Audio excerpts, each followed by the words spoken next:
प्राचीन काल में किसी नगर में एक बुढ़िया रहती थी। वह प्रत्येक रविवार को सुबह उठकर स्नान आदि से निवृत्त होकर घर के आंगन को गाय के गोबर से लीपकर स्वच्छ करती थी। उसके बाद सूर्य भगवान की पूजा करती, फिर भोजन तैयार कर सूर्य देव को भोग लगाकर स्वयं भोजन करती थी। भगवान भास्कर की कृपा से उसे किसी प्रकार की चिंता और कष्ट नहीं था।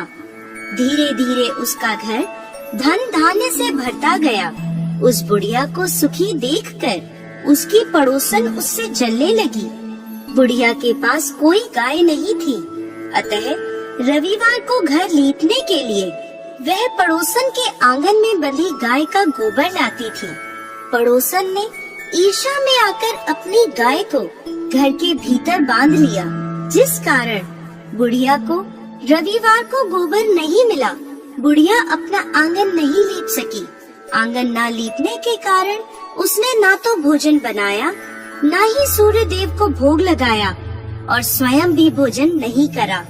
सूर्यास्त होने पर भूखी प्यासी सो गई। इस प्रकार उसने निराहार व्रत करा। रात्रि में सूर्य भगवान ने उसे स्वप्न में दर्शन दिए और उन्होंने भोग न लगाने का कारण पूछा, तो बुढ़िया ने बहुत ही करुण स्वर में पड़ोसन द्वारा घर में गाय बांधने और गोबर न मिल पाने की बात कही। सूर्य देव ने अपने भक्त की परेशानी का कारण जानकर उसकी परेशानी दूर करते हुए कहा, माता, मैं आपकी भक्ति से प्रसन्न हूँ। मेरा व्रत करने और कथा सुनने से निर्धन को धन और बांझ स्त्रियों को पुत्र की प्राप्ति होती है। इसलिए मैं आपको एक ऐसी गाय देता हूँ जो सभी इच्छाएं पूर्ण करती है। स्वप्न में बुढ़िया को ऐसा वरदान देकर भगवान सूर्य अंतर ध्यान हो गए। प्रातः काल सूर्योदय से पूर्व उस बुढ़िया की आँख खुली तो अपने घर के आंगन में एक सुंदर गाय को देखकर वह हैरान हो गई। पड़ोसन ने उस बुढ़िया के आंगन में सुंदर गाय को देखा तो वह उससे और अधिक जलने लगी। जैसे ही गाय ने सोने का गोबर किया, पड़ोसन की आंखें फट गईं। पड़ोसन ने उस बुढ़िया को आसपास न पाकर तुरंत उस गोबर को उठाया और अपने घर ले गई तथा अपनी गाय का गोबर वहाँ रख आई। बुढ़िया को सोने के गोबर के बारे में पता ही नहीं चला और बुढ़िया पहले की तरह भगवान सूर्य देव का व्रत करती रही और कथा सुनती रही। पड़ोसन की चालाकी देखकर एक दिन सूर्य भगवान ने तेज आंधी चलाई, जिसके कारण बुढ़िया ने गाय को घर के भीतर बांध लिया। सुबह उठकर बुढ़िया ने गाय का गोबर देखा तो उसे बहुत आश्चर्य हुआ। उस दिन के बाद बुढ़िया गाय को घर के भीतर बांधने लगी।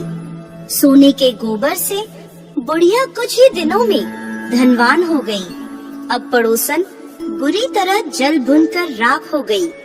जब उसे सोने का गोबर पाने का कोई उपाय नहीं सूझा तो वह राजा के दरबार में पहुंची और राजा को सारी बात बताई।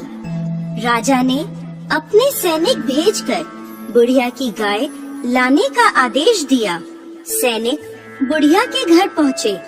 उस समय बुढ़िया सूर्य भगवान को भोग लगाकर स्वयं भोजन ग्रहण करने वाली थी। राजा के सैनिकों ने गाय को खोला और अपने साथ महल की ओर ले चले। बुढ़िया ने सैनिकों से गाय न ले जाने की प्रार्थना की। बहुत रोई चिल्लाई, लेकिन राजा के सैनिक नहीं माने। गाय के चले जाने से बुढ़िया को बहुत दुख हुआ। उस दिन उसने कुछ नहीं खाया और सूर्य भगवान से गाय को पुनः प्राप्त करने की प्रार्थना करने लगी। दूसरी ओर राजा गाय को देखकर बहुत खुश हुआ और सैनिकों से बोला, इस सोने का गोबर करने वाली गाय को गौशाला की जगह मेरे कक्ष में बांधा जाए। सुबह जैसे ही राजा उठा, सारा महल गोबर और बदबू से भरा देखकर राजा घबरा गया। उसने सैनिकों से गंदगी साफ करने को कहा परंतु गोबर साफ ही नहीं हो रहा था। जितना साफ करते वह उतना ही फैल जाता। यह देखकर राजा क्रोधित हुआ और उसने पड़ोसन को राजमहल में बुलवाया और उसे दंडित किया। इसके बाद राजा ने तुरंत बुढ़िया को महल में बुलवाया और उससे क्षमा मांगते हुए सम्मान सहित गाय लौटा दी। तत्पश्चात राजा के महल से सारी गंदगी दूर हो गई। तब बुढ़िया ने राजा को रविवार के व्रत की और भगवान भास्कर द्वारा गाय दी जाने की सारी बात बताई। राजा ने अपने राज्य में घोषणा कराई कि सभी स्त्री पुरुष रविवार का व्रत किया करें।